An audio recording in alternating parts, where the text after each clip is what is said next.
La familia de Dr. Pedraza. Vicente Blasco Ibáñez. Publicado. 1922. I. 2. 3. IV. V. B. La familia del Dr. Pedraza. A manera de prólogo. Hablando con Blasco Ibáñez.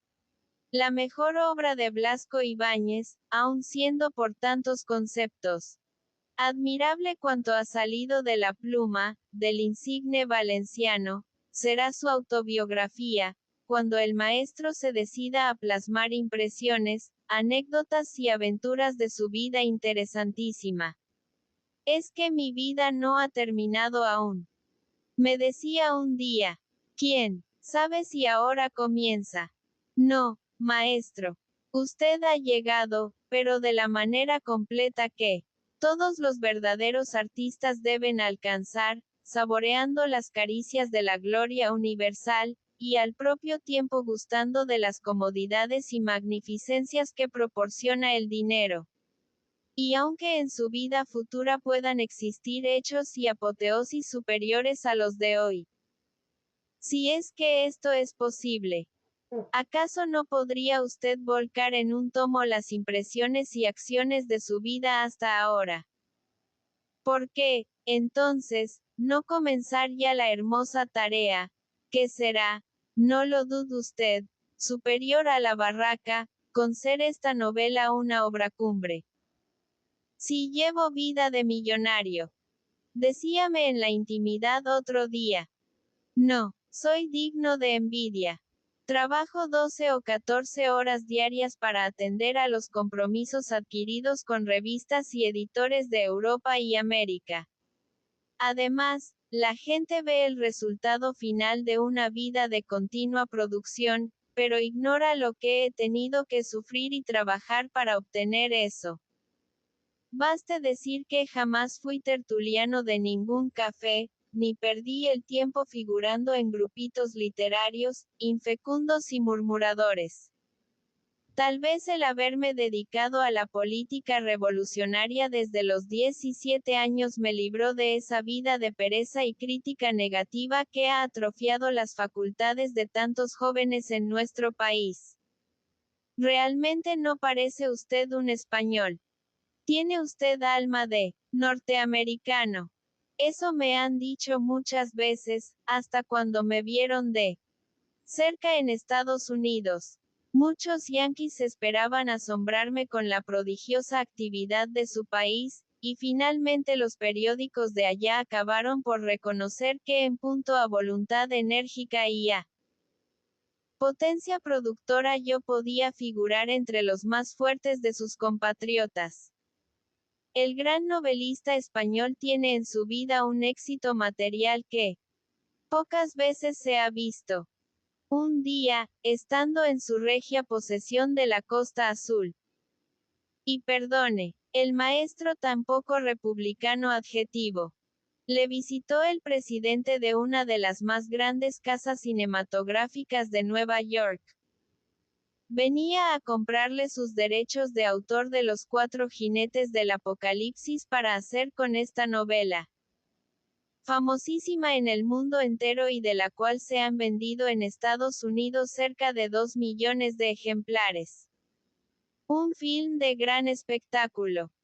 Y le entregó por dicha autorización $200,000, o sea más de 1 millón de pesetas.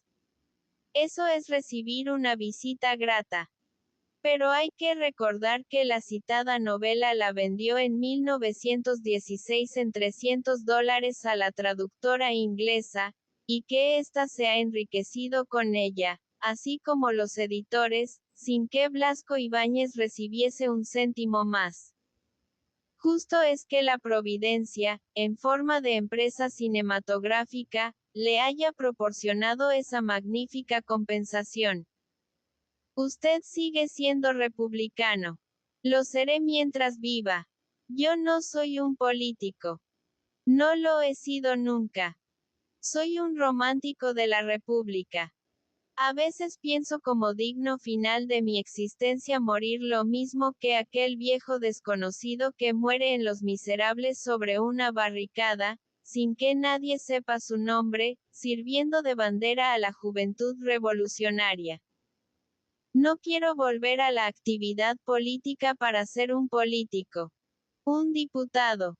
Hay 20.000 españoles, por lo menos, que pueden ser diputados, también o mejor que yo lo fui durante muchos años.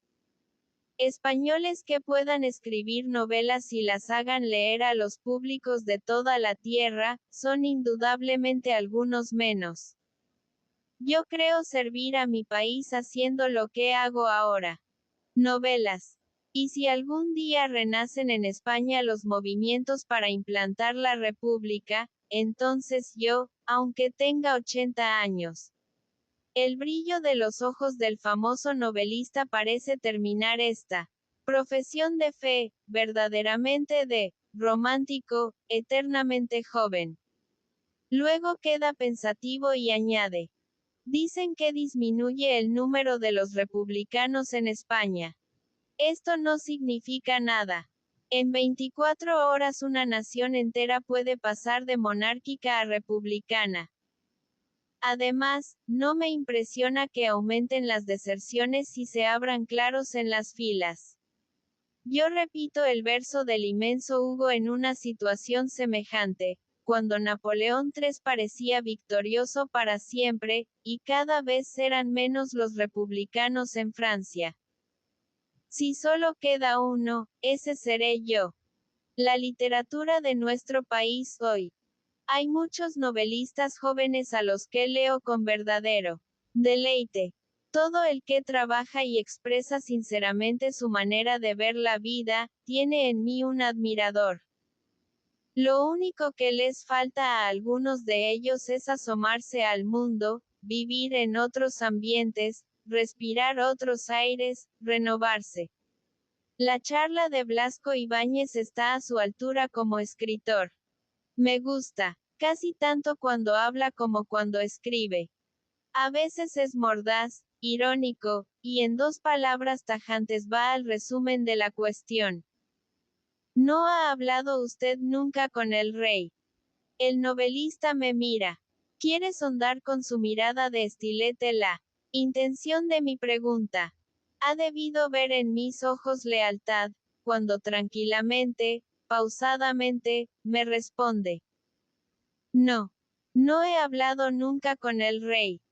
¿Qué motivos hay para ello? Si escribiese novelas, tal vez me interesaría verle. No digo que no acabe haciéndolas, pues según dicen ha nacido con variadísimos talentos para todo. Pero hasta el presente solo ha hecho discursos. Viviendo en el extranjero, como yo vivo, bien podría ocurrir alguna vez que me encontrase con él en sus viajes, y hablásemos. Fuera de España no hay política. Todos somos españoles. Blasco Ibáñez añade: yo soy amigo particular de otro rey de España, que no está sentado en el trono, pero cuyos derechos a la corona sostienen aún muchos españoles. Algunas tardes veo a don Jaime de Borbón y echamos un párrafo con la alegría de 2 compatriotas que se encuentran en tierra extranjera. Don Jaime ha comprado una propiedad agrícola en los alrededores de Niza. Blasco Ibáñez tiene su poética, Fontana Rosa, en Menton. Entre estas 2 ciudades cercanas de la Costa Azul viene a ser Montecarlo un lugar intermedio, y es en el Casino de Montecarlo donde se encuentran con frecuencia el pretendiente al trono de España y el novelista, como 2 vecinos. Él tiene sus creencias y yo las mías. Somos 2 españoles que amamos a España, cada uno a su modo, y nunca reñimos. Además, don Jaime posee la más sólida y positiva de las ilustraciones. La que no se adquiere en los libros, sino viajando. Ojalá todos sus partidarios y los más de los españoles hubiesen hecho lo mismo. Él ha corrido una gran parte de la tierra. Yo no he viajado menos que él, y eso hace que nos entendamos perfectamente, con la tolerancia y el mutuo respeto de dos hombres que se libertaron de esas estrecheces de criterio y miserias mentales que sufren los que no han salido nunca de la sombra de su campanario. Además, lo repito, somos dos buenos españoles, y hay que vivir fuera de España para saber lo que representa esto como fuerza atractiva. Y si España peligrase, maestro, ¿abandonaría usted su dorada y altísima torre del arte para acudir?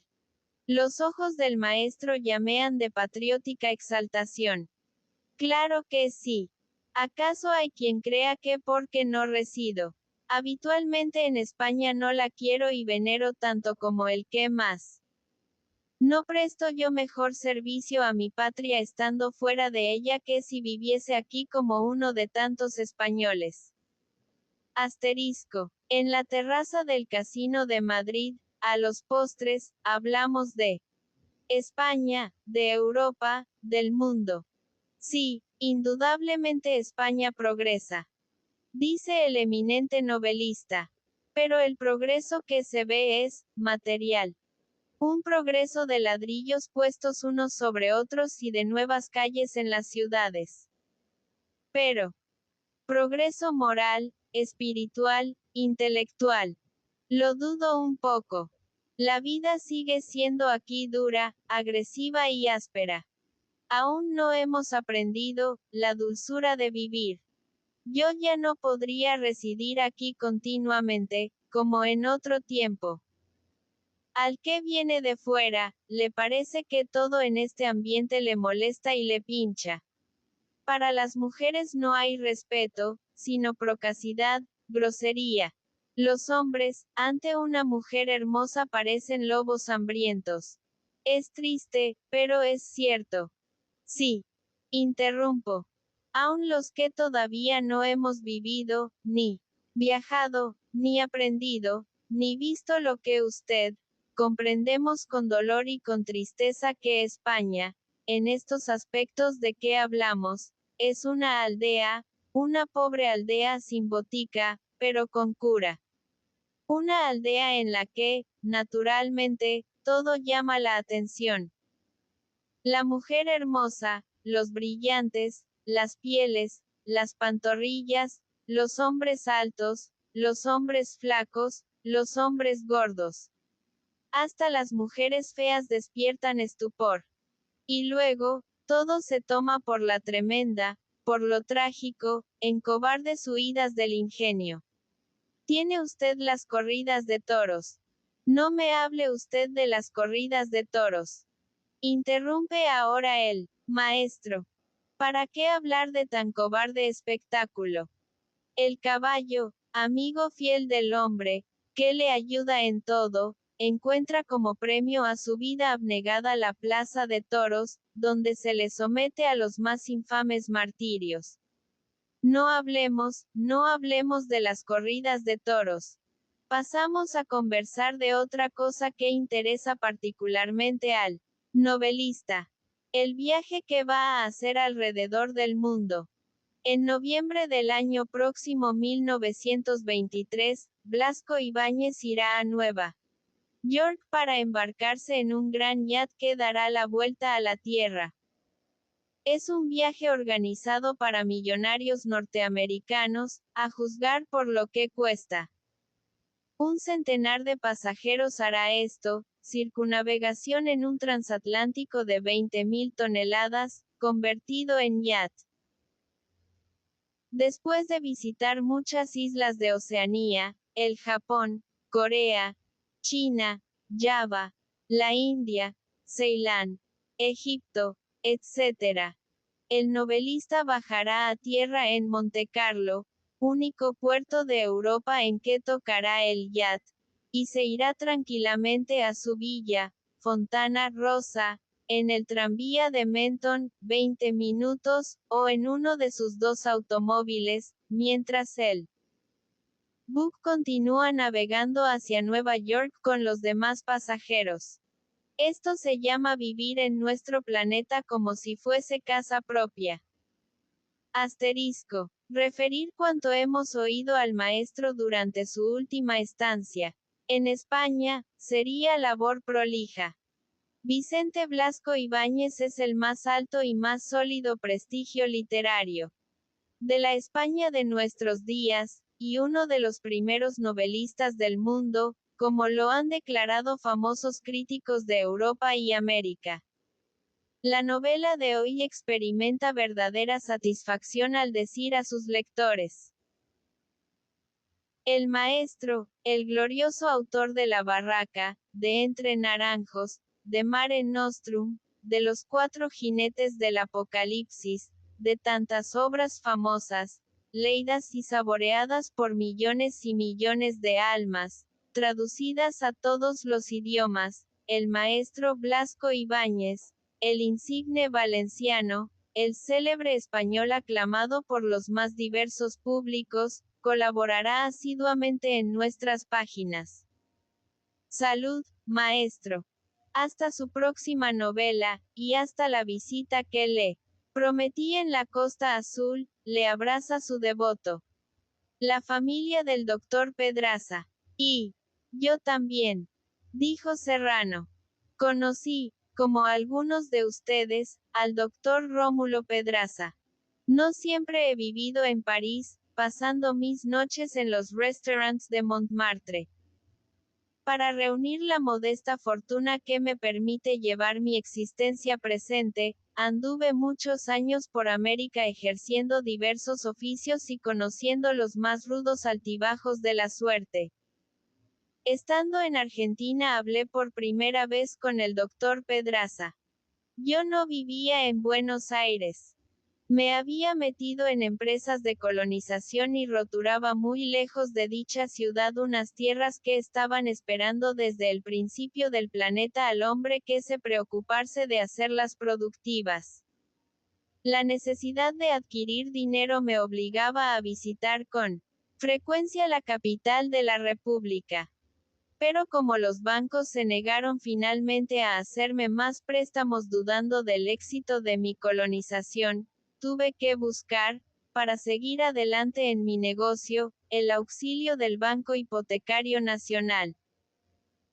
Con lo que me diesen los altos y poderosos directores de este establecimiento, dependiente del gobierno, podría pagar la mayor parte de mis deudas a los bancos particulares, recobrando mi prestigio financiero, y terminaría, igualmente, los trabajos de roturación, que iban a centuplicar el valor de mis tierras.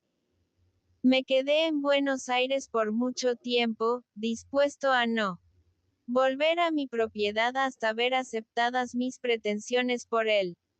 Banco hipotecario. No era empresa fácil, ni rápida.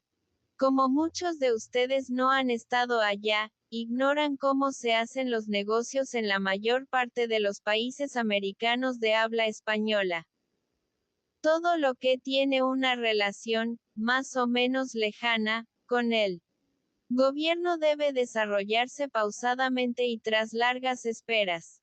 Si se resuelven los negocios con rapidez y en pocas horas, pueden creer los maldicientes que se ha hecho algo ilegal para obtener ganancias enormes. Por eso en toda oficina pública le responden a usted ordinariamente: vuelva mañana. Y este mañana, que será el día de la resolución del asunto, tarda meses o tarda años. Yo, pobre español, metido en trabajos importantes con poco dinero, falto de protectores, y que además no estaba casado con una señora del país. Alianza que proporciona un apoyo semejante al de la solidaridad de la antigua tribu.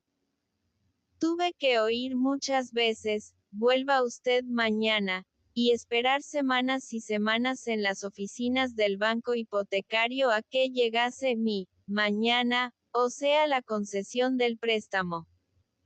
Durante mis monótonas esperas en la antesala del presidente de dicho banco vi por primera vez al doctor Pedraza, recibiendo la regia limosna de su protectora conversación. Otra advertencia que considero necesaria para todos los que me escuchan y no han estado allá. Este doctor Pedraza era llamado doctor, no porque fuese médico, sino por ser abogado. Desde Texas al Cabo de Hornos, en todas las repúblicas, los abogados son tan numerosos como los generales. Y esto es decir algo. Pero en las repúblicas de la América que podemos llamar de arriba, los titulan simplemente, licenciados, y abajo, en la Argentina y otros países, doctores. He visto en el Archivo de Indias, de Sevilla, una súplica dirigida al rey de España por los primeros habitantes de Buenos Aires pidiendo que fuesen enviados a la ciudad naciente hombres de todas las profesiones, menos abogados, por ser la tal carrera nociva para la paz y la prosperidad de un país. Estos colonos de hace 3 siglos adivinaban con prodigiosa anticipación las futuras calamidades de su patria. Hay quien asegura que si en la Avenida de Mayo o la calle Florida, lo más céntrico y concurrido de Buenos Aires, alguien grita en plena tarde, doctor. 50 transeúntes se detienen al mismo tiempo y vuelven la cabeza creyéndose llamados. Algunos van más lejos y afirman que si el grito se repite varias veces pueden ser tantos los atraídos por él, que la circulación quede interrumpida. Pero esto último no debe ser tenido, en mi opinión, por rigurosamente exacto. Después de tales explicaciones, les diré que el doctor Pedraza, como tantos otros doctores de su país, era un abogado de lujo que nunca había ejercido su profesión y cuando tenía que acudir a los tribunales por asuntos propios buscaba el auxilio de algún colega con estudio abierto. El título de doctor es como una distinción nobiliaria en aquella tierra de régimen democrático, crisis periódicas y riqueza incesantemente renovada, que surte a una gran parte de la humanidad de panecillos y bifteques. El doctor Pedraza se dedicaba a los negocios lo mismo que muchos argentinos de su generación. En su primera juventud había desempeñado una cátedra de Derecho en la Universidad de La Plata como profesor sustituto. Luego ocupó varios cargos políticos en la provincia de Buenos Aires, llegando, finalmente, a ser diputado nacional.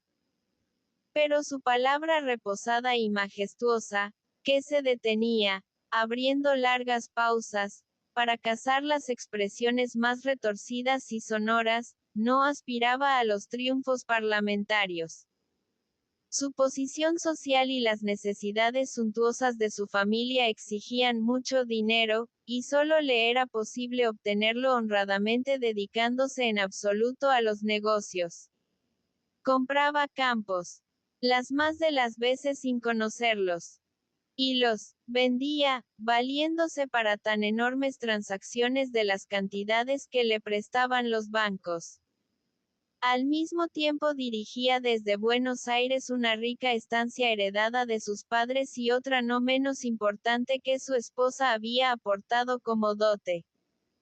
Era un personaje cuyo nombre figuraba casi todos los días en la crónica social de los diarios de Buenos Aires.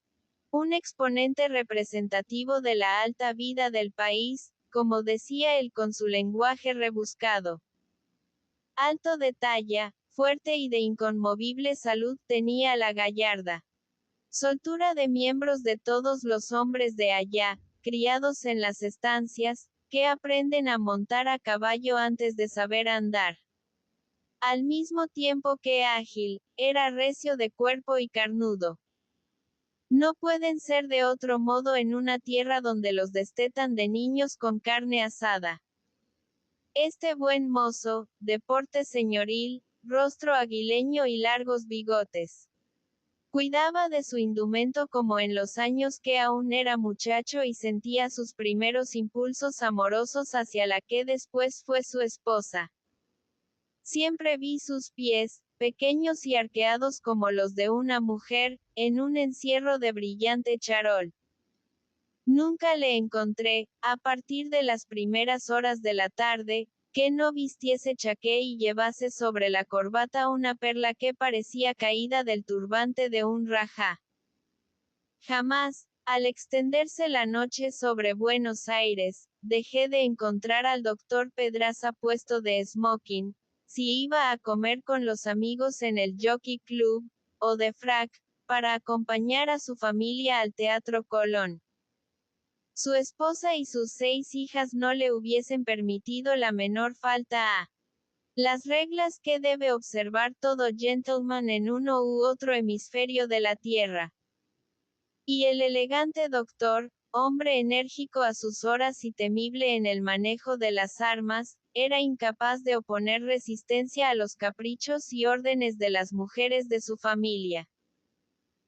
Este hombre, que gastaba muchos miles de pesos en el adorno de su persona, no había dado que murmurar a sus enemigos y envidiosos con la más pequeña aventura pasional.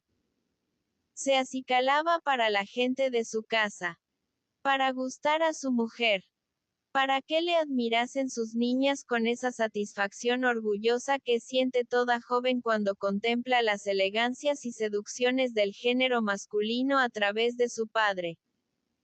Para el doctor Pedraza no había nada más allá de su familia. Ella le inspiró el más extraordinario de los heroísmos. Porque sepan ustedes que el hombre que les voy describiendo fue un héroe más grande que los héroes de la guerra o de la ciencia. Estos mueren por la gloria, orgullosos de su muerte y ganosos de que todos la conozcan. Pedraza, héroe obscuro, al desaparecer de un modo que no hiciese sospechar a nadie su sacrificio, resulta más admirable. Ustedes se convencerán de ello si tienen paciencia para seguir escuchándome. 2. Un cambio enorme se ha realizado durante los últimos 50 años en el interior de las familias acomodadas. Algo tan importante como una de esas revoluciones que trastornan la organización política de un país o la forma de la propiedad. Pero como esto solo ocurre entre las gentes de dinero, ¿qué son las menos? La tal revolución ha pasado algo inadvertida hasta el presente y solo se dan cuenta de ella los que sufren sus efectos. Hace medio siglo, cuando un hombre se arruinaba voluntariamente, y no a causa de malos negocios, era casi siempre por el amor o por el juego. Una llamada artista, o una profesional, con sus dientecitos incansables había ido royendo la fortuna del pobre señor. Mientras tanto, la esposa vivía obscuramente en su casa, haciendo economías para remediar las locuras del marido, y las hijas, bajo la dirección materna, llevaban una existencia de sobriedad monjil. Vestir con modestia era signo de distinción social. Las joyas vistosas, los trajes originales, los despilfarros, parecían un vergonzoso privilegio de las artistas, de las mundanas, de todas las criaturas brillantes, peligrosas y efímeras mantenidas al margen de la alta sociedad. La mujer decente, la madre de familia, debía ser económica, modesta, opaca, y ahorrar en su casa, mientras el marido gastaba fuera de ella. Las alas de mariposa eran para las mujeres malas, para las criaturas versátiles y locas sin otra preocupación que danzar en torno a la llama que acaba por quemarlas. La existencia de muchos hombres resultaba parecida a la de los antiguos ciudadanos de Atenas, fieles visitantes de las hetairas de moda, para discurrir con ellas sobre el amor, los prodigios de las artes y el lujo, mientras la mujer legítima hilaba en el gineceo, se ocupaba de la limpieza de sus pequeños y ordenaba el trabajo de los esclavos. Pero un día la mujer moderna se dio cuenta de la inferioridad que significaba continuar siendo señora decente. De la injusticia con que procedía el hombre con ella mostrándose económico en el hogar y despilfarrador con las hembras encontradas en la calle o en el teatro. Si nuestros maridos o nuestros padres, dijeron muchas, desean arruinarse por una mujer, que sea por nosotras. Nos pintaremos, nos vestiremos y devoraremos el dinero, lo mismo que las otras.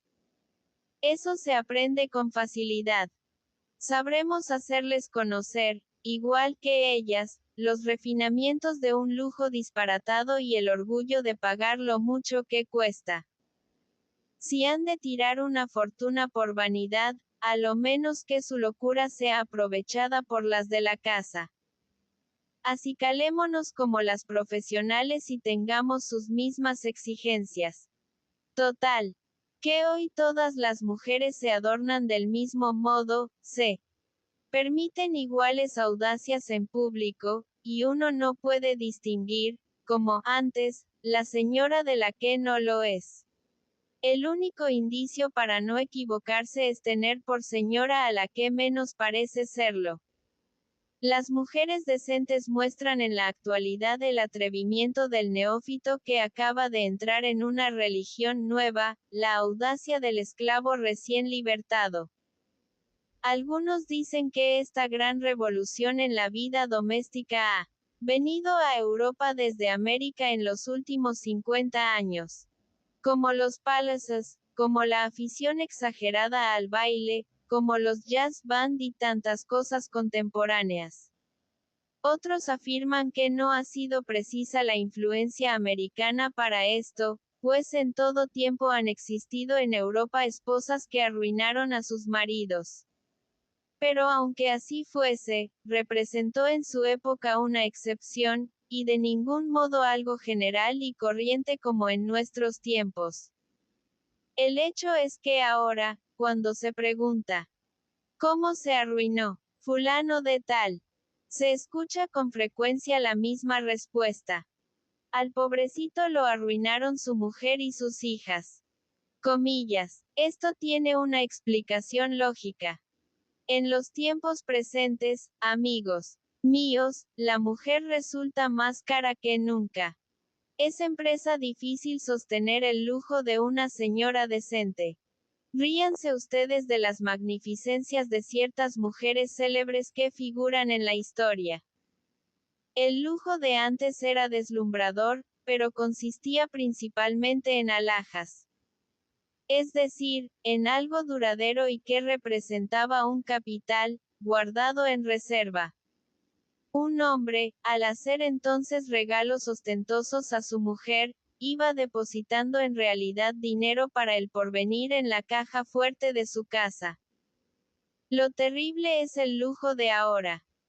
Lujo de trapos, de blondas, pieles y plumas, cosas todas que duran un par de meses, o cuando más un par de años, que se ajan con facilidad y solo pueden admirarse unos días, pues carecen de la seducción sólida, inconmovible, eterna, de las piedras preciosas. Ustedes habrán oído hablar de Madame Recamier. Todo París estaba a sus pies hace un siglo.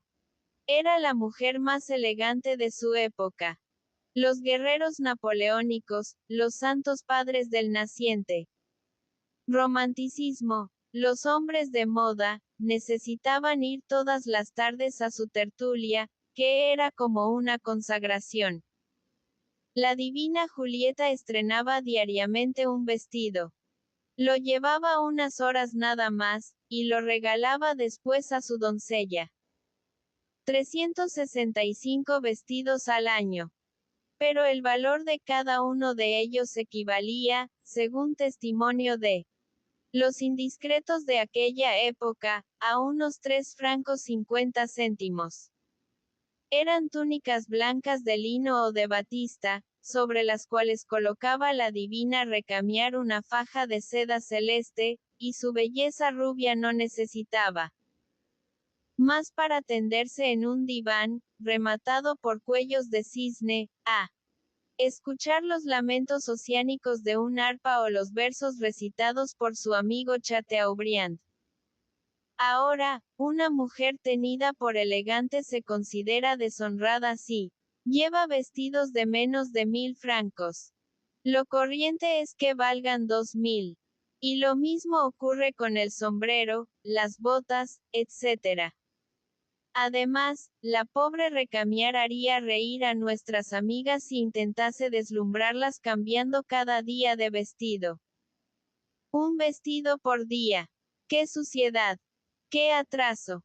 Una mujer chic cambia ahora ritualmente de vestido 3 veces al día, cuando menos, y debe preferir la muerte antes de conocer la deshonra de que sus compañeras la sorprendan 2 días seguidos llevando las mismas ropas. Aquellas cortesanas y comediantas, lujosas como la reina de Sabá, y devoradoras de millones, que todos hemos conocido en el teatro y en los libros al describir la vida de París de hace medio siglo, son ya personajes fantásticos de comedia y de novela. Solo existen en la imaginación de las gentes crédulas. Vayan ustedes a las joyerías de la Plaza Vendôme, a los modistos de la Rue de la Paix y demás proveedores del lujo femenino. Pregúntenles por las artistas de costumbres ligeras y por las mundanas célebres, que deben ser sus mejores clientes, y verán cómo tuercen el gesto. Eso era en otros tiempos, señor. Ahora las gentes de tal clase no nos convienen. Solo saben hacer deudas. Ya no hay grandes dukes rusos que las protejan.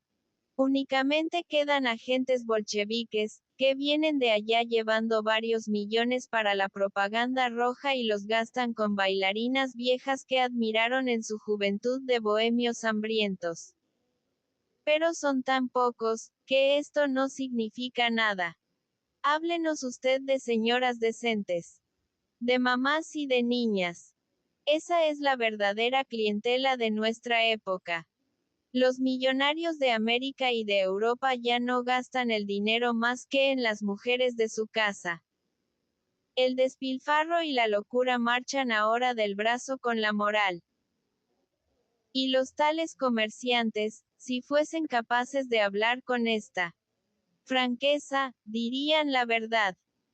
Hay ahora niña casadera que antes de los 20 años presenta a su papá cuentas de modisto y de otros proveedores más enormes que las que pagó su abuelo ocultamente cuando se dedicaba a proteger bailarinas o a dar a conocer al mundo el talento de alguna comediante joven y de buen rostro.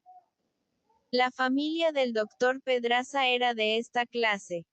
La eterna preocupación del prócer argentino consistía en ser rico, enormemente rico, para que su familia, compuesta toda de mujeres, no experimentase ninguna privación en sus deseos de lujo. Cada vez que el doctor encontraba en los relatos de fiestas aristocráticas publicados por los diarios a la distinguidísima señora de Pedraza y sus lindas e interesantes hijas, sentía la misma emoción de vanidad satisfecha, el mismo legítimo orgullo del artista que ve elogiadas sus obras. Para él, su mujer era la primera dama de Buenos Aires y sus hijas estaban destinadas a casarse con los jóvenes más ricos del país. Y esta admiración por su cónyuge se convertía en obediencia absoluta a todas sus indicaciones, como si la considerase incapaz de equivocarse en los asuntos concernientes a la familia. Él, para los negocios, para ganar dinero. Y su esposa, para la vida de alta sociedad, para gastar con distinción. No resultaba extraordinario que después de 20 años de matrimonio siguiese tan enamorado de su esposa. Doña Zoila, allá no son raros nombres como este, era una hermosa mujer. La patricia argentina, madre de numerosa familia, que mantiene intactas la belleza y la gracia de la primera juventud y muestra todavía un gran atractivo femenil rodeada de sus nietas. Esta matrona, de ojos negros y arrogante estatura, guardaba todas las magnificencias físicas de una raza sana y fuerte, que adopta por moda los enervamientos del lujo, pero no ha sido vencida aún por ellos. Doña Zoila era la primera invitada a toda fiesta. Su opinión equivalía a una ley. Ella indicaba lo que era distinguido y lo que debía ser considerado como guarango. Se estremecía de orgullo al declarar que todas sus ropas procedían de París y que los grandes modistos de allá se preocupaban del adorno de su persona, salvando el obstáculo de 3000 leguas oceánicas. Cuando llegaban los comisionistas de la Rue de la Paix a Buenos Aires, apenas habían empezado a desenfardar en el hotel sus modelos para la estación próxima, a la primera que avisaban era a Madame Pedraza. Contaban con ella como gran compradora, y además sus gustos y sus recomendaciones eran seguidos por mucha gente. Después de su reputación de mujer elegante, lo que más apreciaba ella al conversar en los salones con algún extranjero era poder decir: y tal como usted me ve, soy madre de 6 señoritas. Una maternidad tan corta representaba para ella una humillación, y se apresuraba a añadir: una hermana mía tiene 18 hijos. Muchos de ellos, varones. Esto es natural en un país poco poblado, que solo cuenta un habitante por kilómetro. Mientras los dueños de estancia fomentan la cría de sus reses, en las ciudades, las esposas se afanan por aumentar el número de ciudadanos. Además, amigos míos, aquellas mujeres que llevan en sus entrañas el porvenir de su país son sanas y prolíficas, con la frescura y la salud de un pueblo joven. Como la riqueza las impulsa a aceptar los caprichos de la moda, a lo mejor se resignan a sufrir los tormentos del hambre para ser extremadamente delgadas. Hay que conservar la línea. Pero a pesar de su demacración elegante y su agostamiento distinguido, no pueden ocultar la solidez del andamiaje interno, el noble vigor de sus antecesores los centauros de la pampa. Parecen, por lo flacas, que acaban de salir de una ciudad sitiada, o de un transatlántico con averías en alta mar que sometieron a los pasajeros a la media ración. Pero que la moda les dé permiso para comer y renacerán esplendorosas, como surge el trigo en la llanura argentina cuando llueve largo.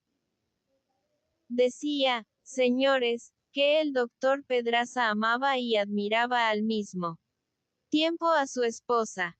Ni una sola vez había contestado negativamente a las peticiones de doña Zoila, y eso que la señora no reconocía límites ni escrúpulos en los gastos para sostener, como ella decía, el prestigio de la familia. Habitaban una casa nueva, grande y elegante en las cercanías del Parque de Palermo. Estaban abonados invariablemente a uno de los mejores palcos del Teatro Colón durante la temporada de ópera, y a otros palcos en diversos teatros. En Buenos Aires no abundan las fiestas de sociedad, y el llamado gran mundo se ve y se habla durante los entreactos en las representaciones tenidas por elegantes. Su servidumbre era numerosa. Poseían 3 automóviles. Uno, el de negocios, para el señor, y otros 2 que empleaban la señora y las niñas para visitas o excursiones. Doña Zoila enviaba a la casa donde el doctor tenía establecido su escritorio, todas las cuentas de sus proveedores urbanos, así como las que llegaban de París y Londres los días de vapor correo. Y Pedraza, sin hacer objeciones, iba llenando hojas y más hojas de su cuaderno de cheques, y las entregaba, dando por terminado el asunto. Le enorgullecían los enormes gastos hechos por su cónyuge. eran una demostración de su elegancia natural y de su noble origen. Porque el doctor creía más aún que su mujer en el linaje aristocrático de esta. Soy de los Pérez Urrialde, declaraba doña Zoila con orgullo en determinados momentos. Y los demás, cuando querían hacer un elogio completo de ella. Después de ensalzar su elegancia y su buen gusto, acababan diciendo, es una Pérez Urrialde. Comillas. Todos creían en la distinción aristocrática de esta familia, sin poder explicar el porqué de su creencia. En América se ve esto muchas veces. Hay familias que cuentan entre sus antecesores generales célebres, héroes patrióticos, presidentes de república. Pero otras, cuyos abuelos no hicieron nada y no fueron nada, pasan, sin embargo, por más distinguidas y más aristocráticas. Tal vez será porque estos predecesores hablaron poco, se mantuvieron al margen de las luchas del país, se preocuparon únicamente de vestir bien, dedicando a esto toda su inteligencia, y fueron muy exigentes en materia de casamientos, emparentándose solamente con sus allegados. Si una familia se empeña en ser aristocrática, como ponga en ello su voluntad durante 3 generaciones y lo afirme a todas horas, al cabo de un siglo todos acabarán por aceptar su aristocracia y creer en ella. ¿Quién va a escarbar la historia de nadie más allá del abuelo o el bisabuelo? Hace 100 años, en todas las colonias españolas de América el mayor signo de distinción y bienestar era tener tienda abierta. Un establecimiento de comestibles o de ropas. Las familias linajudas de todas las ciudades históricas de aquellas repúblicas tuvieron por fundadores a tenderos españoles o criollos, que representaban la riqueza y la aristocracia de entonces.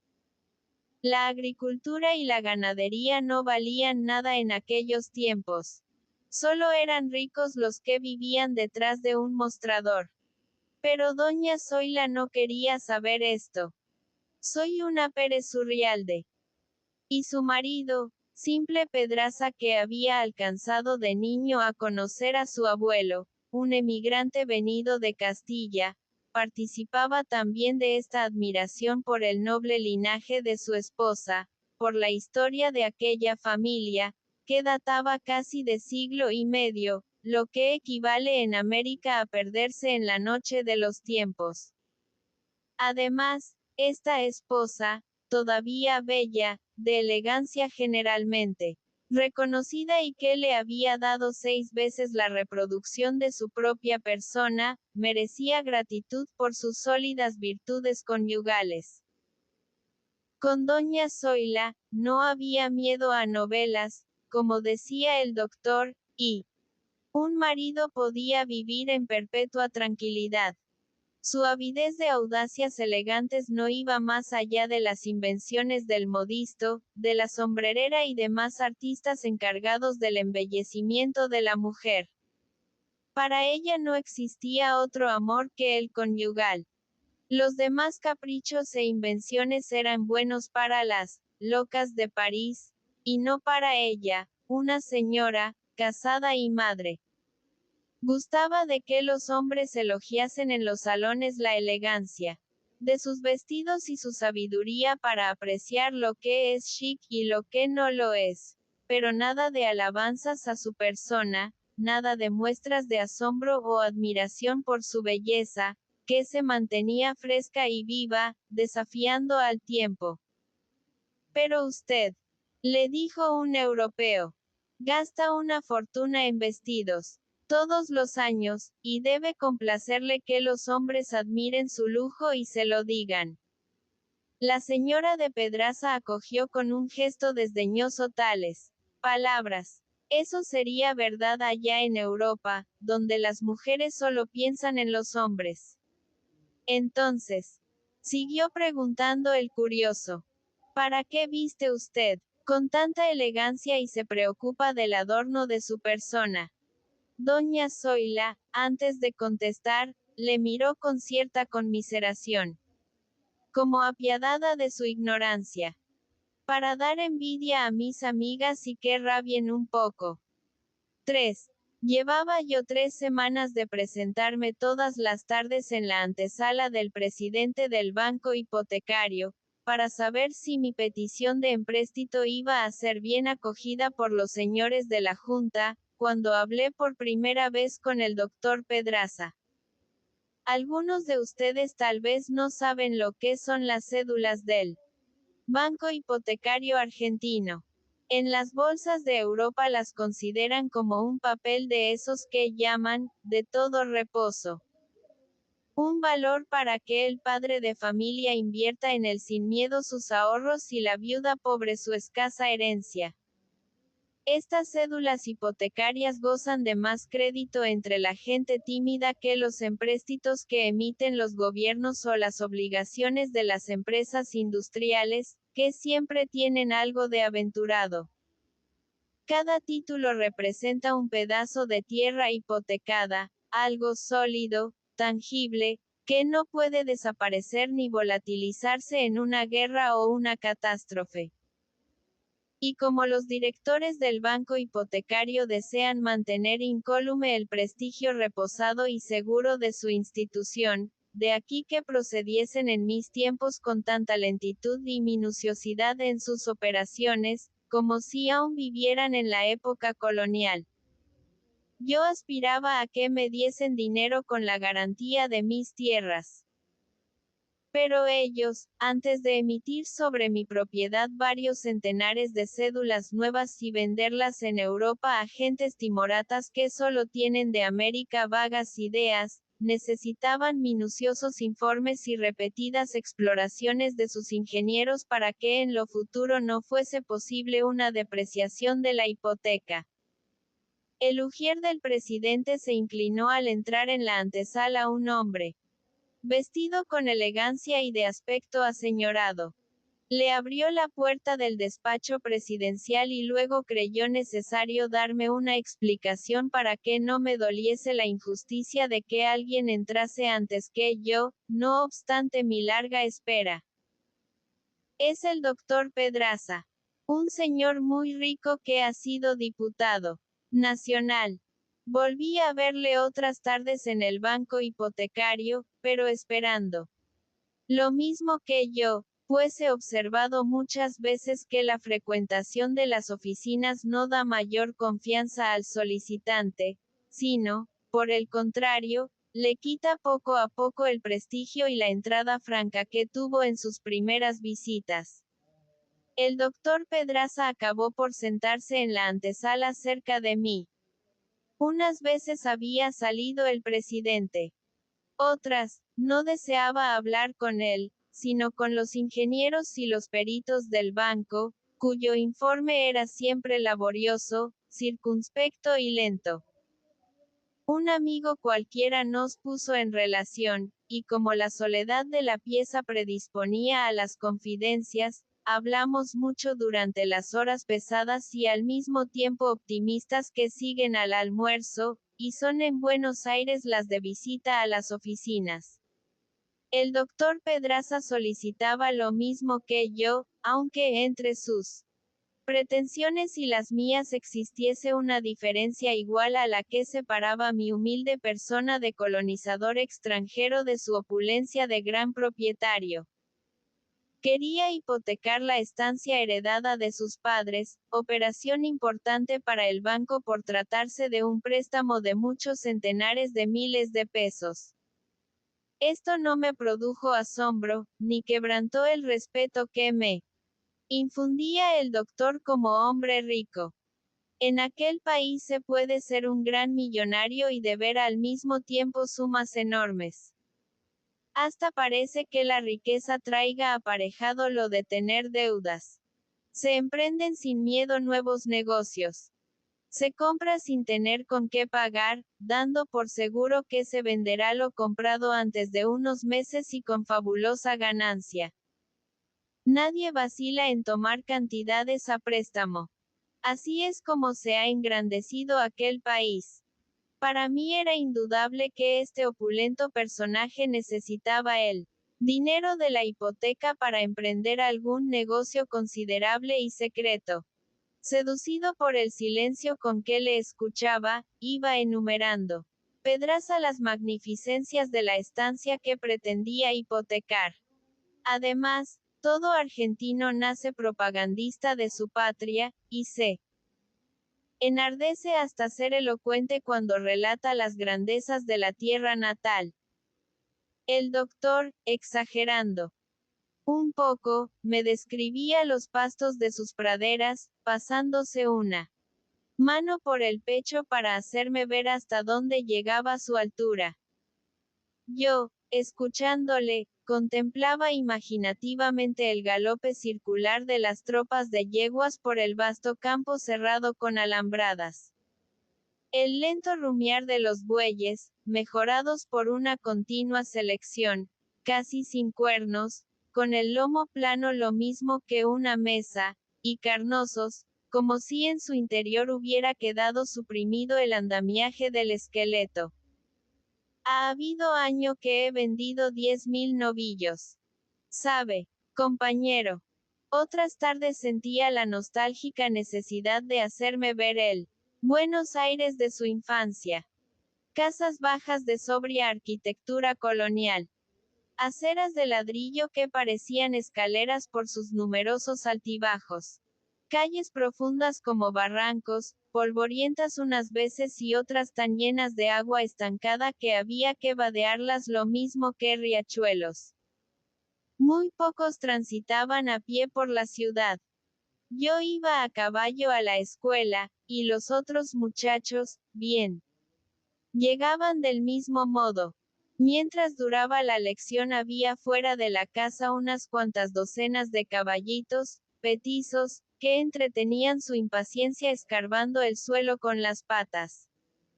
Cuando yo salía de la escuela, mi petizo había abierto un hoyo así de grande. Los mendigos también iban, montados, pidiendo limosna de puerta en puerta. Los cocheros públicos encontraban que era más barato no dar de comer a sus animales, y cuando estos se les morían, enganchar otros nuevos. No tenían más que salir a las afueras de la ciudad para comprarlos por lo que querían ofrecer. Y ahora vendo yo caballos en mi estancia tan caros como en Europa. Además, lo que ha cambiado nuestro Buenos Aires. Es cosa de asombrarse, compañero, viendo esas avenidas y esas casas que parecen las de Nueva York. A veces creo que lo de mi niñez fue algo soñado. Pero el doctor cortaba su entusiasmo patriótico para protegerme, con una de sus miradas bondadosas. ¿Y usted, galleguito, qué piensa hacer con su plata cuando esos señores le acepten la operación? Modestamente iba yo explicando mis planes de colonizador. Con el producto de la hipoteca terminaría la roturación de mis terrenos. Compraría tractores mecánicos y otras maquinarias agrícolas de las que fabrican en los Estados Unidos. Crearía un sistema de riego, y las ganancias del nuevo cultivo me permitirían pagar los intereses de la deuda y suprimirla finalmente, vendiendo tierra en pequeñas parcelas. Pero me avergonzaba de la modestia de mis planes al recordar la importancia del hombre que me estaba escuchando. Usted, doctor, sí que hará cosas enormes en su estancia con esa fortuna que le va a prestar el banco. Habrá que ver eso. Y el doctor acogía mis palabras moviendo la cabeza con pensativa gravedad. Luego hablaba. Los tiempos empezaban a ser malos. La compra y venta de terrenos se iba paralizando. Ya no era un negocio la especulación. Sería conveniente volver al cultivo de las estancias, como lo habían hecho los padres y los abuelos, pero agrandándolas, modernizándolas. Dejé de verle. La operación sobre su estancia estaba casi terminada, y de un momento a otro le iban a entregar las cédulas hipotecarias, o sea el dinero. Para él los informes de los técnicos se hacían breves, y los obstáculos rituales se derrumbaban ante su paso. Por algo era el doctor Pedraza, y su esposa una Pérez Urrialde. Además, doña Zoila, la noble criolla, resultaba parienta, más o menos próxima, de la mayor parte de los directores del banco. Como si la protección que me había dispensado el doctor, expresada únicamente hasta entonces con palabras amables y ojeadas majestuosas, empezase a ejercer sobre mí una influencia real. Algunas semanas después los poderosos personajes del banco se apiadaron de mi insignificancia, concediéndome la hipoteca sobre mis tierras. Esto representó un descanso en mi angustiosa empresa, un alto, durante el cual podría resollar algunos meses con la tranquilidad que proporciona la abundancia de dinero. Ya no tendría que mendigar pequeños préstamos en los bancos particulares. Pagué deudas, emprendí los trabajos que tenía proyectados, encargué maquinaria a los Estados Unidos, y como la nueva orientación de mi empresa exigía una espera, durante la cual permanecería inactivo, me acometió el deseo de hacer un viaje corto a Europa. Bien había ganado este descanso en 2 años de áspera lucha. Además me quedaba disponible algún dinero, varios miles de pesos, que podía gastar en el regalo de mi propia persona, e inmediatamente sentí lo que llaman en Buenos Aires, la enfermedad de París. ¿Por qué yo, que pretendía llegar en lo futuro a millonario, estilo América del Sur, no me podía dar por algunas semanas una representación adelantada de lo que es en Europa la vida de un personaje de tal clase? Precisamente hacía un mes que en Buenos Aires los periódicos y las gentes hablaban todos los días del Cap Bojador, transatlántico alemán que había hecho su primer viaje desde Hamburgo e iba a emprender su travesía de regreso. Esto fue antes de la última guerra europea, y el tal Cap Bojador, que no sobrepasaba en importancia a la mayor parte de los transatlánticos que van a los Estados Unidos, era considerado como una maravilla por su gran tonelaje entre los buques que remontan el Río de la Plata.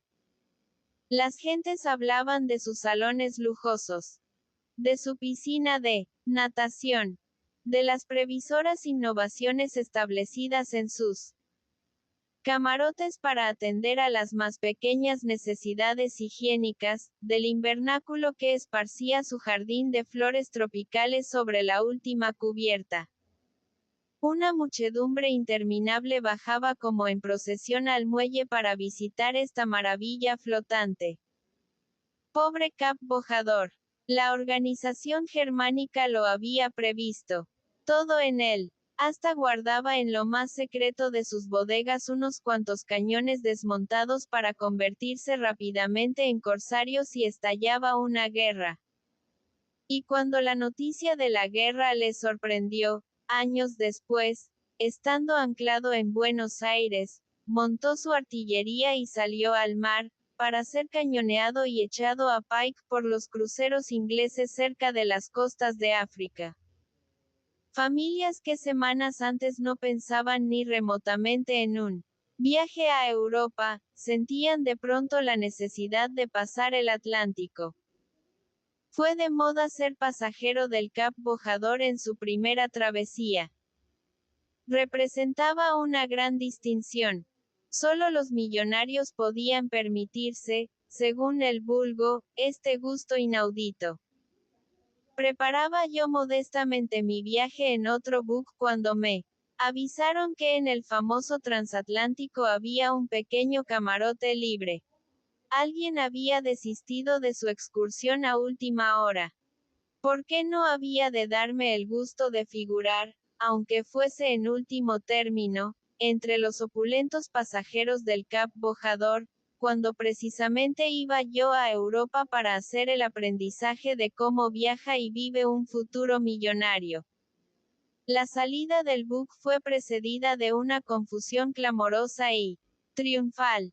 Todos los alemanes de Buenos Aires se habían aglomerado en el muelle para celebrar este acontecimiento glorioso. Músicas, banderas, ox, incesantes al Kaiser, cánticos del Uber Alles. Además, gran afluencia de familias criollas, que acudían para admirar y envidiar a los que se marchaban. Haces de flores enormes, como gavillas de trigo. Cajas de chocolates que parecían maletas. Besos. Miles de pañuelos tremolados como banderas. Pasé modestamente a través de esa confusión. Nadie me conocía y yo no conocía a nadie. Cuando el buque se despegó del muelle tuve un encuentro en una de las calles de esta ciudad flotante que se iba deslizando sin el menor movimiento, como si resbalase sobre el fondo del río de la Plata. El doctor Pedraza iba a Europa con toda su familia. Doña Zoila y las 6 hijas se movían atareadas y confusas, no sabiendo qué hacer de las gavillas de flores y las cajas de dulces apiladas sobre varios sillones de la cubierta. Regalos de las numerosas amistades que habían acudido a despedirlas. Todas ellas llevaban unos vestidos de violenta novedad, modelos únicos, encargados, sin duda, por cable a París apenas la familia decidió el viaje. El doctor iba trajeado como yo me imaginaba entonces que vestían el presidente de la Cámara de los Lores o el primer ministro inglés al salir de excursión. Las ilusiones de aquel tiempo, en que no habíamos visto aún los retratos de Lloyd George. Me distinguió el rico argentino una vez más con sus palabras, amables, rebuscadas, majestuosas, y también con sus ojos protectores. En el curso del viaje se dignó muchas veces tratarme como si fuese amigo suyo, y hasta hizo mi presentación a doña Zoila y las niñas, las cuales me acogieron con una indiferencia cortés. Era la familia más importante de a bordo por el número de sus individuos y por su lujosa instalación. Doña Zoila y su esposo habitaban un amplio dormitorio, con salón propio y otras dependencias. Las 6 niñas se habían resignado a ocupar 3 amplios camarotes de los más caros, cada uno con 2 camas. Además, formaban parte de esta expedición un par de doncellas españolas al servicio de las señoritas. Una parienta, pobre, de doña Zoila, que no se dignaba prestar otro trabajo que el de servir de acompañanta a las niñas en ausencia de su madre. El ayuda de cámara italiano del doctor, y una vieja criada mestiza que había tenido en sus brazos a la señora de Pedraza y seguía la familia a todas partes, como un recuerdo histórico de la noble casa de los Pérez Urrialde. En total, 12 personas, ocupando todo un lado de cierto corredor del buque donde estaban las mejores habitaciones. La señora y señoritas de Pedraza viajaban, a la ligera, según declaración de la mamá, pues se proponían renovar enteramente su vestuario cuando llegasen a París. Esto no impedía que al lado de las puertas de sus camarotes estuviesen amontonados y obstruyendo el paso numerosos cofres y maletas. Una pequeña parte destacada del grueso del equipaje oculto en las bodegas. El viaje de Buenos Aires a Boulogne iba a durar aproximadamente 20 días. Una persona decente debe cambiar de vestido 3 veces cada 24 horas, y ellas no podían resignarse a que las demás pasajeras dijesen que en los 20 días se habían puesto 2 veces las mismas ropas. Total. 60 vestidos por cada una de ellas, y eran 7. Las 2 hijas mayores habían dejado sus novios en Buenos Aires, y Todas las mañanas escribían una carta, guardándola para echarlas luego juntas en los puertos donde hacía escala el buque. Sus hermanas menores bailaban en el gran salón o en la cubierta cuando los camareros del vapor se convertían en músicos, unas veces de instrumentos de cuerda, otras de metal. Además hacían continuos ejercicios gimnásticos para cultivar su delgadez, riñendo batallas tenaces y heroicas con el apetito juvenil, excitado por el aire del mar. Sus comidas consistían casi siempre en una taza de té, y alguna de ellas hasta suprimía este líquido con la ambición de llegar a ser más esquelética que sus hermanas. En cambio, el doctor Pedraza gozaba con regodeo de la abundante mesa de a bordo, así como de la consideración y el respeto que le acompañaba en sus paseos por el buque. Es un doctor de Buenos Aires, decían algunos europeos de regreso a su tierra, al mostrarse a este personaje. Un estanciero riquísimo, una persona, bien. La plata que debe tener. Al verme Pedraza, poco después de haber zarpado el transatlántico, me saludó dándome en la espalda una de sus palmadas de buen príncipe. Usted aquí, españolito. Va usted a dar un paseo por Europa. Hace bien. No todo ha de ser trabajo. Hay que gastar la platita. Simpático y bondadoso personaje. Recordé nuestras conversaciones durante las primeras horas de la tarde, sentados en la antesala del banco hipotecario. Luego una idea absurda, inverosímil, pasó por mi pensamiento. Me ocurrió que el dinero facilitado por el banco hipotecario iba a servir en su mayor parte para este viaje suntuoso. Tal vez el doctor Pedraza había hipotecado su estancia para dar gusto a su familia, deseosa de realizar un paseo triunfal por el viejo mundo. Un viaje que excitase la envidia y la admiración de las amigas que dejaban a sus espaldas. Terminada la navegación nos vimos poco. Yo no podía vivir en el mismo plano que este millonario. Además huía de él, no porque me fuese antipática su persona, sino por miedo a la deslumbrante doña Zoila y a sus hijas, que parecían esparcir una nueva luz sobre París. Le Figaro, que es el diario que presta más atención al paso de los americanos, hablaba casi todos los días de Madame de Pedraza, ilustre dama argentina, y sus hermosas hijas. Ocupaba la familia una parte considerable del primer piso de cierto hotel monumental, próximo al Arco de Triunfo. Algunas mañanas el doctor, con su esposa y las 6 niñas, salían a caballo para galopar por las avenidas del bosque de Bolonia. Esta cabalgata, que muchos, en el primer momento de sorpresa, tomaron por un desfile de artistas de circo, servía para demostrar la opulencia de la familia. Además, todos eran excelentes jinetes, que habían aprendido la equitación por instinto, en la estancia natal, al mismo tiempo que aprendían a hablar. No se sabe si fue la admiración o la envidia la que inventó el mote. Pero las 6 señoritas Pedraza empezaron a ser apodadas, las Guoquirias argentinas. El éxito de las hijas del doctor no podía ser más halagüeño para la vanidad de sus padres. No digo que París entero se preocuparse de ellas. París es muy grande y su vida está dividida en sectores. Pero en el fragmento de mundo parisien donde se movían los Pedraza, o sea la porción comprendida entre el bosque, la avenida Clever y los bulevares, la popularidad de las 6 Guoquirias era cada vez más grande.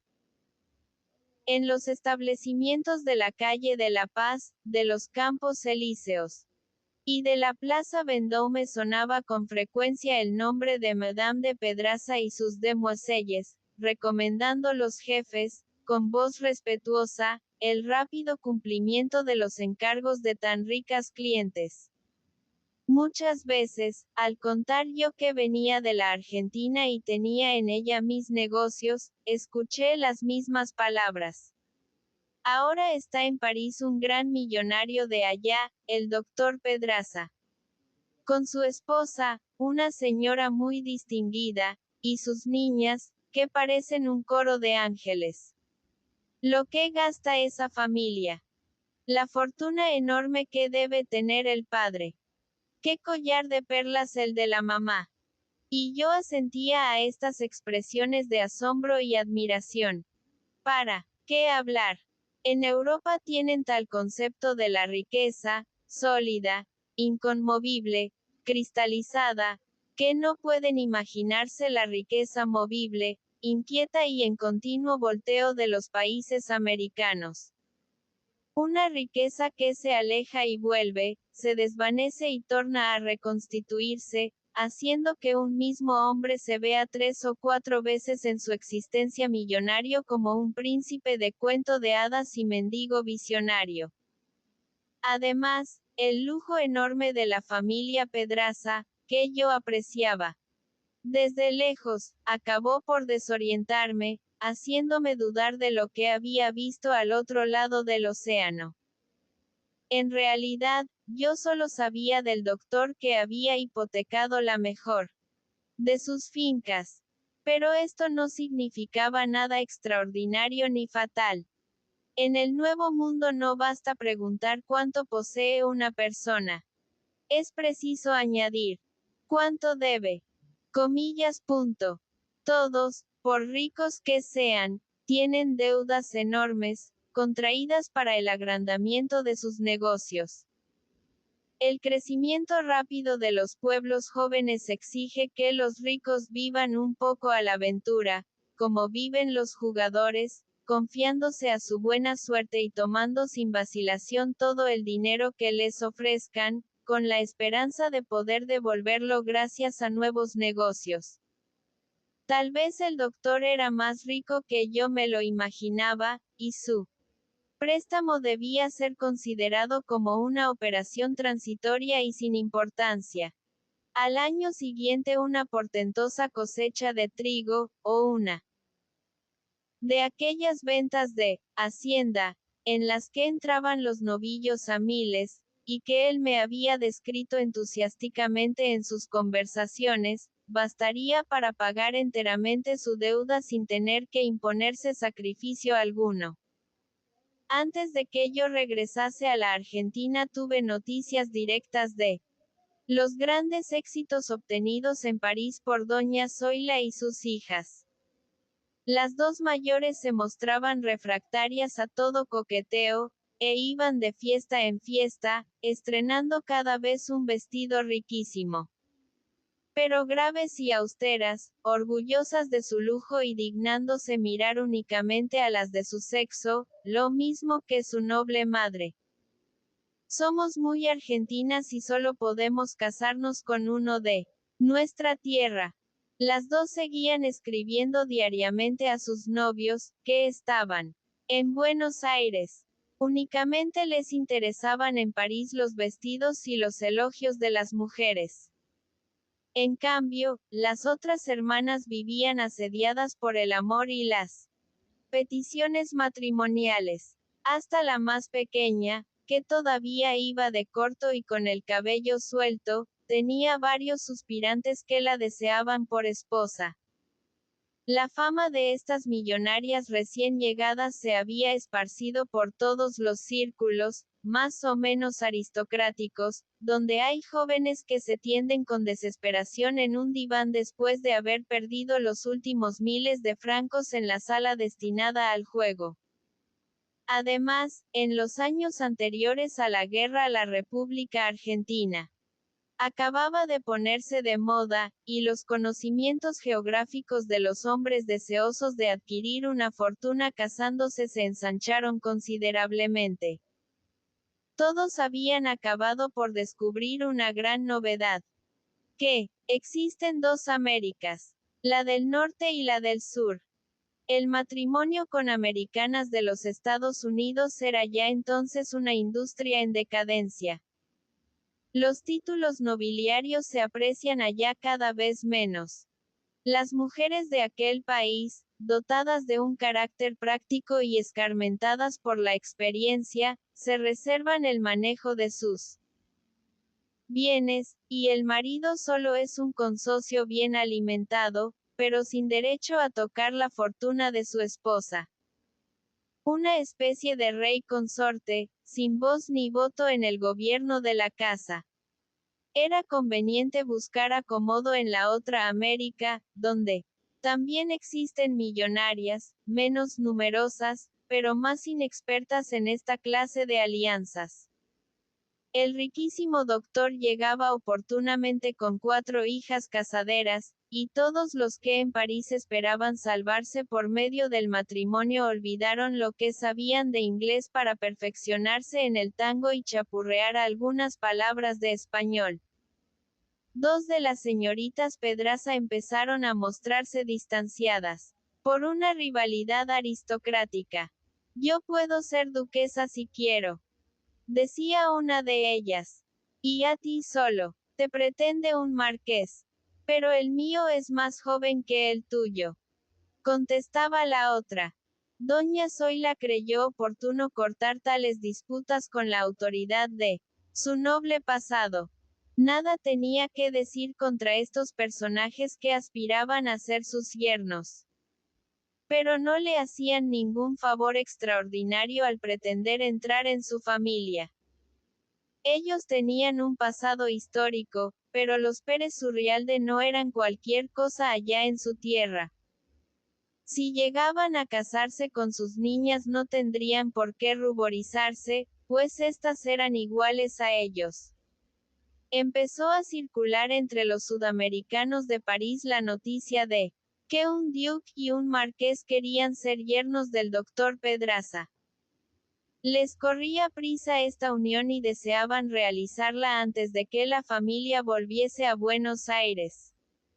Las niñas, por su parte, también mostraban una prisa igual, pensando en lo que dirían sus amiguitas de allá al verlas con títulos nobiliarios. Yo me marché de París en aquellos días. Pero las confidencias de algunos amigos del doctor sirvieron para darme una idea aproximada de lo que debió ocurrir. Estos nobles personajes que descienden a emparentarse con los ricos del otro lado del océano muestran siempre un gran desinterés.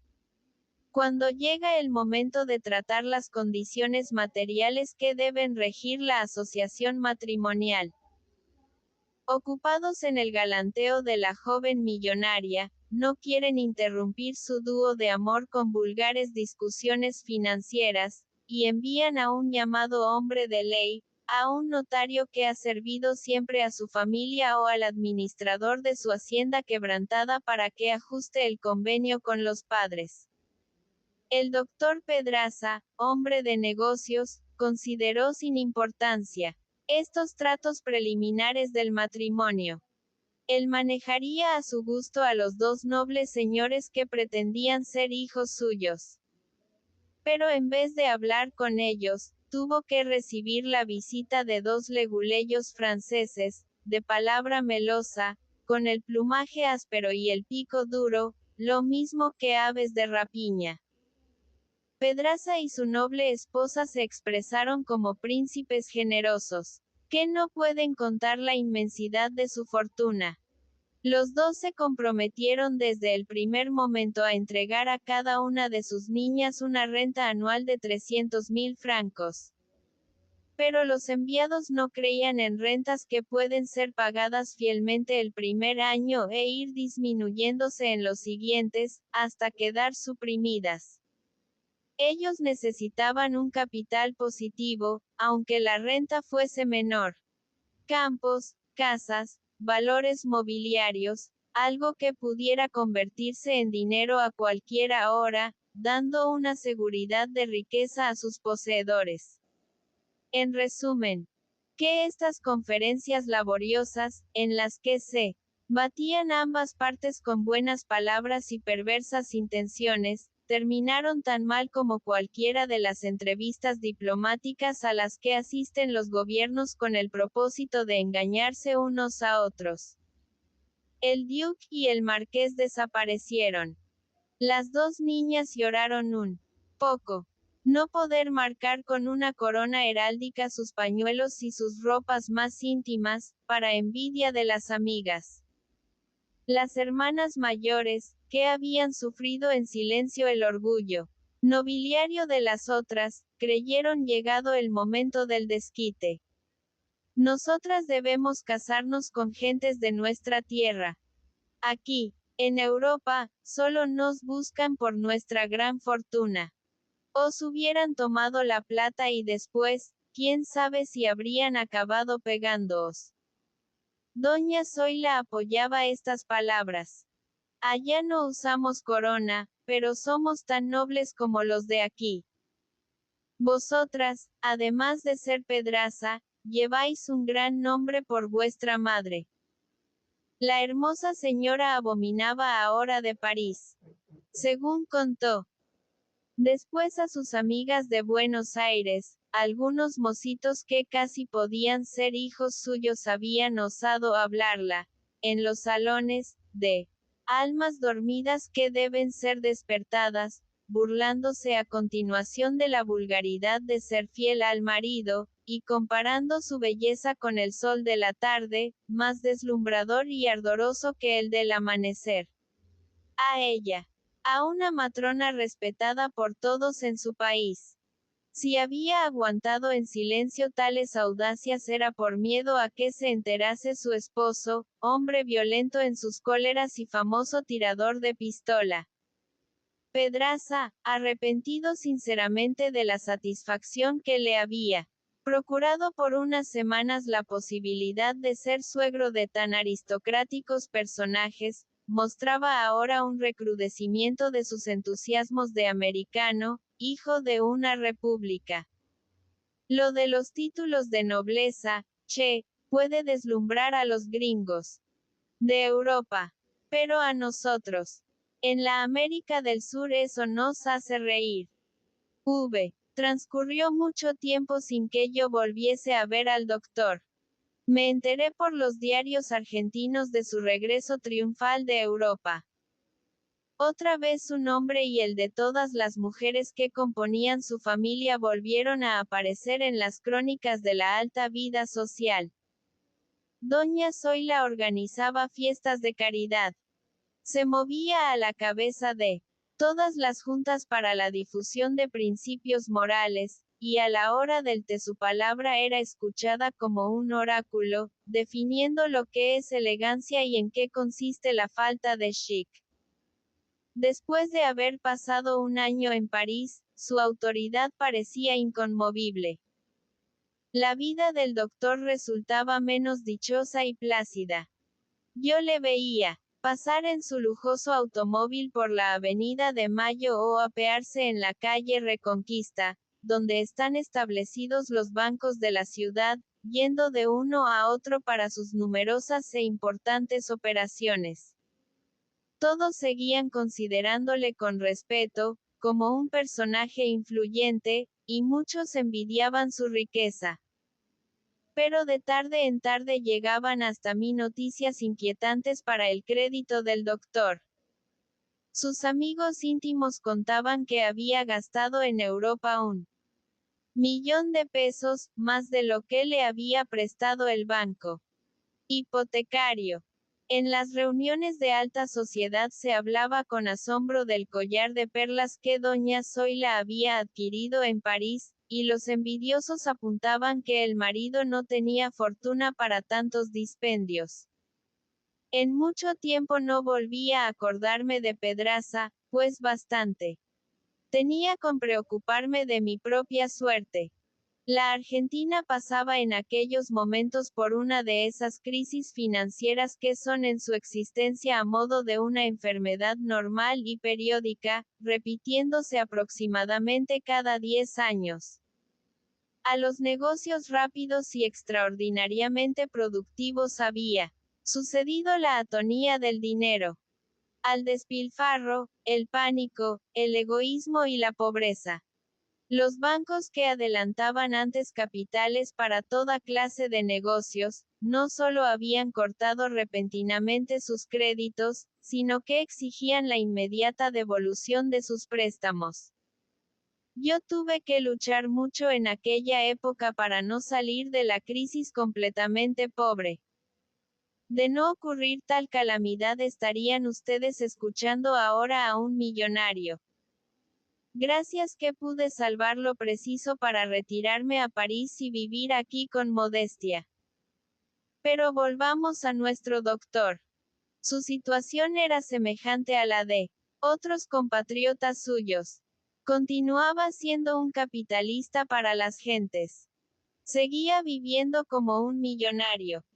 Pero los directores de los bancos y los hacendados sólidamente ricos, al nombrarle con respeto, contraían los labios como para cerrar el paso a una sonrisa burlona y cruel. Su infortunio llegaba hasta mí fragmentariamente, por noticias sueltas y espaciadas, como se aproximan o se alejan las detonaciones de un combate remoto, según los caprichos del viento. La familia había tomado, como siempre, su palco en el Teatro Colón. Al empezar la temporada de ópera. Esto era natural. La vida resulta inconcebible en Buenos Aires sin la asistencia a dicho teatro. Antes morir.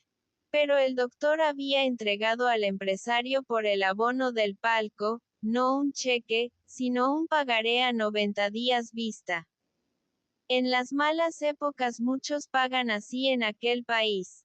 Se confía en el porvenir. Nadie cuenta únicamente con lo que tiene en la mano. Como los tímidos del viejo mundo. Todos admiten de consocia a la esperanza. ¿Quién sabe qué grandes negocios pueden hacerse en el plazo de 90 días? Como la fortuna tiene alas, solo necesita unos instantes para llegar hasta nosotros. También supe que Pedraza había hipotecado la otra estancia que era de su mujer. Acababan de casarse las dos hijas mayores con una magnificencia que hizo acudir a toda la alta sociedad de Buenos Aires. Doña Zoila dio a las bodas de sus hijas el aparato de un acontecimiento histórico.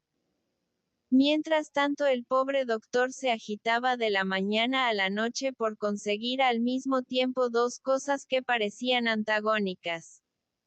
Sostener el aspecto opulento de su familia sin aminorar sus gastos, y pagar los enormes réditos de sus deudas.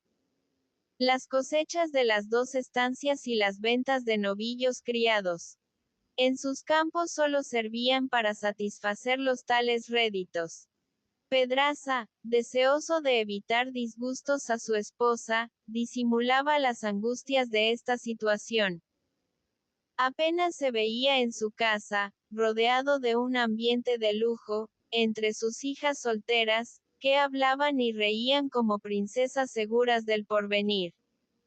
Necesitaba mostrarse optimista, imaginándose una serie de negocios maravillosos que vendrían a sacarle de apuros al día siguiente. No quiero cansar a ustedes describiendo detalladamente cómo se fue acelerando, cuesta abajo, la ruina de Pedraza.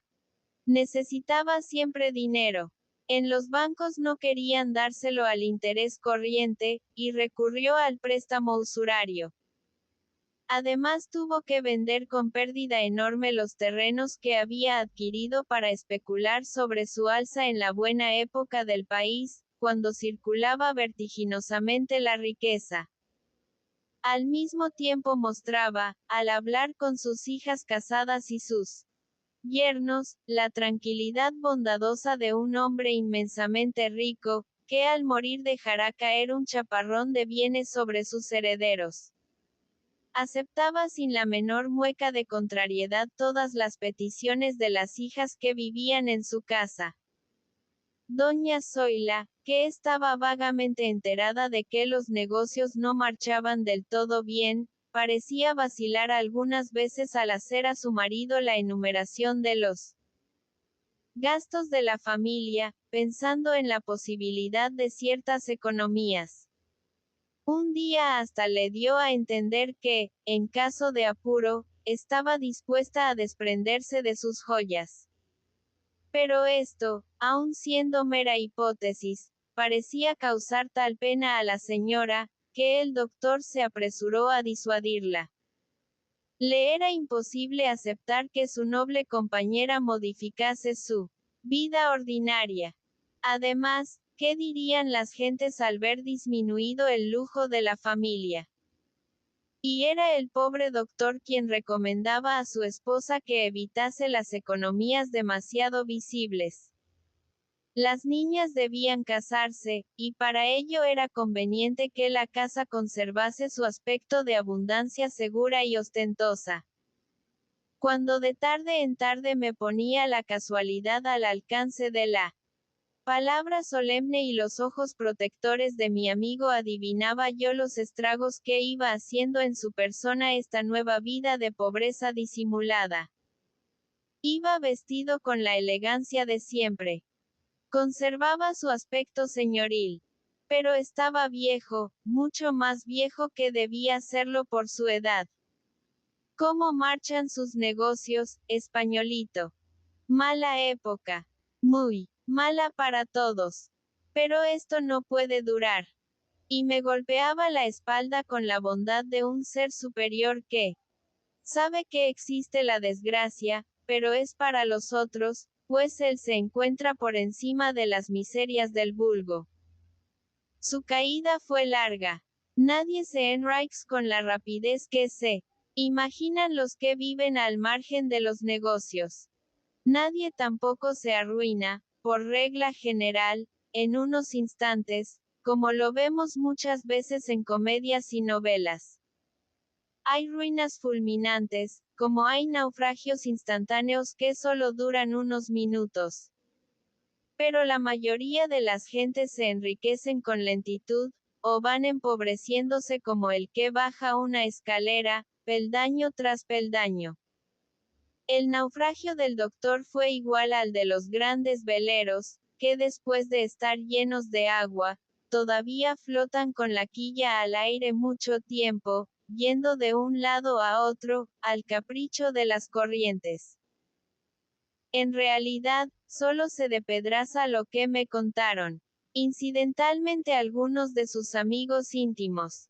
Estas noticias son a modo de episodios sueltos y sin concordancia.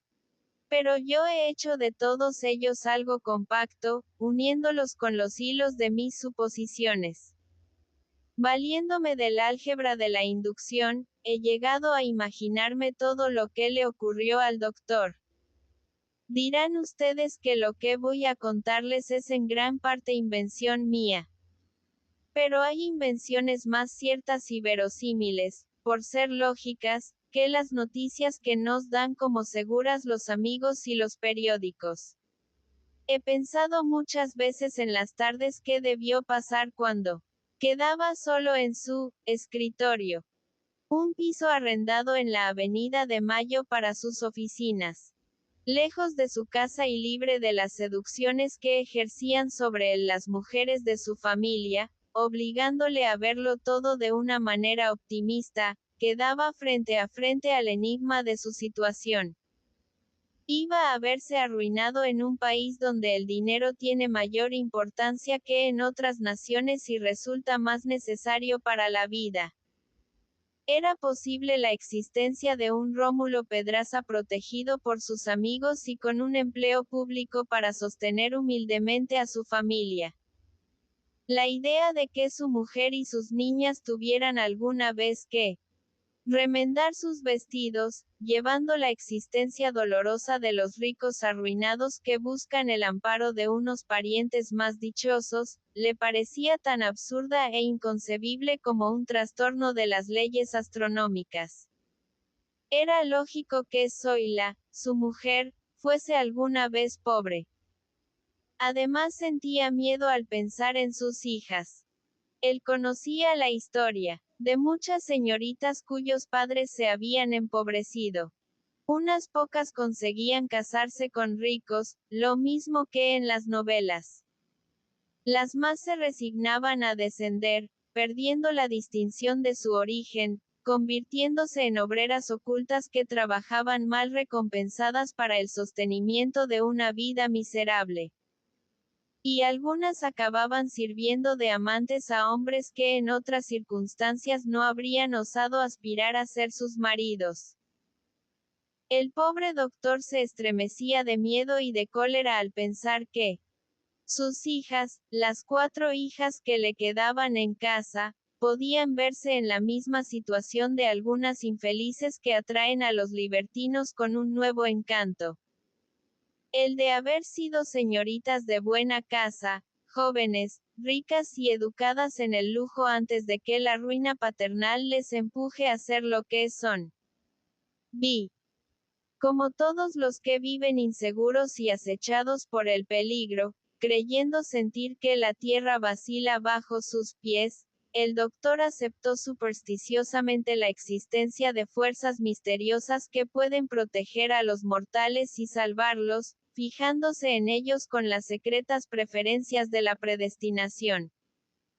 ¿Por qué no había de ayudarle la fortuna, tirando de él con un manotazo maternal para elevarlos sobre aquellas miserias que le obligaban de día a dolorosos fingimientos, y le tenían la noche entera entre las roedoras mandíbulas del insomnio? Había que abrir las ventanas a la suerte para que pudiese tocarle con sus alas. Y se hizo jugador, jugando en la bolsa y en los clubs aristocráticos, de los que era uno de los socios más respetables y escuchados. Dio orden también a las gentes de su escritorio, para que dejasen libre la entrada a todo el que llegase pretendiendo hablarle. ¿Quién sabe si el más humilde visitante vendría a proponerle un negocio salvador? En los países jóvenes, de continua inmigración, que atraen a los aventureros de mala ley, pero igualmente a los visionarios geniales e inventores, todo es posible. Un día, un agente de seguros sobre la vida le conquistó con su charla amena, haciéndole firmar una póliza de 200,000 pesos a favor de su mujer y sus hijas. Esto iba a obligarle al pago de una prima importante todos los años. Pero como estaba acostumbrado a los enormes réditos que debía entregar a sus acreedores, consideró insignificante el aumento de una cantidad más. El agente de seguros, alegre por la comisión ganada, debió hablar a sus compañeros.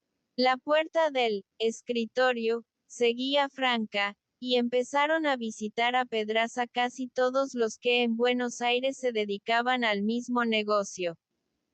Intentó resistirse al principio a una segunda operación basada en su muerte, pero al fin acabó mostrando cierto gusto por ella, y como continuaba acogiendo bien a tales visitantes, estos parecieron pasarse el aviso unos a otros. Rara era la semana que el doctor no suscribía una póliza nueva. Como a pesar de su madurez se mantenía fuerte, y los médicos de las compañías de seguros daban un informe rotundo sobre su espléndido equilibrio físico, libre de toda enfermedad, el negocio se hacía sin obstáculos. Al poco tiempo Pedraza estaba asegurado en más de una docena de compañías, unas del país, otras de Europa y de los Estados Unidos. Además había firmado contraseguros y hecho otras operaciones que le aconsejaban los agentes, deseosos de ganar nuevas primas. Al fin, su persona había llegado a valer más de 2 millones de pesos, según manifestaba con regocijo a sus amigos. Esta era la cantidad que deberían entregar las compañías a su familia en el momento de su muerte. Pero los amigos, admirando la solidez de su cuerpo, contestaban: antes de morir habrás pagado en primas algo más de los 2 millones. Mal negocio el tuyo. Vas a vivir mucho. Y el doctor sonreía, orgulloso de su vigor, afirmando que se consideraba más fuerte que nunca, y al final serían efectivamente las compañías de seguros las explotadoras de su credulidad. Luego terminaba, con una displicencia de rico. Caro resulta eso. Pero ¿qué importa? Es plata que voy depositando para los míos. Una mañana le escuché estas palabras en un banco, cuando formábamos grupo en la antesala del gerente varios aspirantes a un préstamo inmediato. Y de pronto la muerte, una muerte inesperada, que muchos llamaron estúpida, por su absurda inoportunidad. Como si alguna vez la muerte pudiera resultar oportuna. Era en verano y la familia del doctor estaba pasando una temporada en las Islas del Tigre. Estas islas están cerca de Buenos Aires, y las forma el río Paraná al desembocar en el estuario llamado Río de la Plata. Una red intrincada de canales navegables entre tierras medio sumergidas, cubiertas de una vegetación frondosa, siempre verde. Es un lugar hermoso, digno de servir de escenario a un poema. Lo malo es que nunca ha ocurrido en él nada digno de mención. Muchos ricos de Buenos Aires, especialmente las familias de origen antiguo, tienen una casa de recreo en las inmediaciones del Tigre, y doña Zoila había creído indispensable poseer un edificio igual, para complemento del lujoso hotel, cerca del Parque de Palermo. Considero necesario decir de paso que las dos nobles viviendas estaban hipotecados. El doctor pasaba las noches con su familia, acompañando a las niñas cuando bailaban en el Casino del Tigre. Por la mañana tomaba el tren para ir a Buenos Aires y ocuparse en sus negocios, regresando al anochecer. Fue en uno de estos viajes de vuelta cuando el doctor cayó a la vía, al pasar de un vagón a otro. Nadie pudo explicarse claramente cómo ocurrió este suceso, que produjo tanta emoción en la ciudad. Lo cierto es que el cadáver del doctor fue encontrado hecho pedazos entre los rieles. Los periódicos hablaron largamente, censurando a la compañía del ferrocarril por el mal estado de su material. Había cerrado ya la noche y la obscuridad debió ser la verdadera causa de esta desgracia. Pero también resultaba culpable de ella la empresa, por la vejez de sus vagones. Los puentes que los unían eran defectuosos. Las portezuelas se abrían solas. Indudablemente un hombre como el doctor Pedraza, preocupado a todas horas por sus negocios, al pasar distraído de un vagón a otro, había sido víctima de tales deficiencias. Sus funerales fueron magníficos. Los diarios publicaron largas biografías de él, considerando su trágica muerte como una pérdida nacional. Ah, doctor. Heroico doctor. Unos pocos nada más nos mirábamos fijamente al mencionar su nombre. Nos hablábamos con los ojos, leíamos mutuamente en ellos nuestro común pensamiento. Pero nadie se atrevía a expresarlo con palabras. Algunos hubiesen querido hablar. Pero ¿cómo interrumpir con suposiciones malévolas, inoportunas y peligrosas la unanimidad del sentimiento público por la pérdida de un ilustre hijo del país? El duelo general había servido para demostrar cuán numerosas eran las amistades de la familia del llorado doctor y el prestigio de doña Zoila en la alta sociedad, una Pérez Surrialde. Paréntesis que cierra punto. La señora viuda de Pedraza y sus hijas cobraron 2 millones de pesos de las compañías de seguros. Todos admiraron la previsión de este buen padre de familia. Le tenían por rico.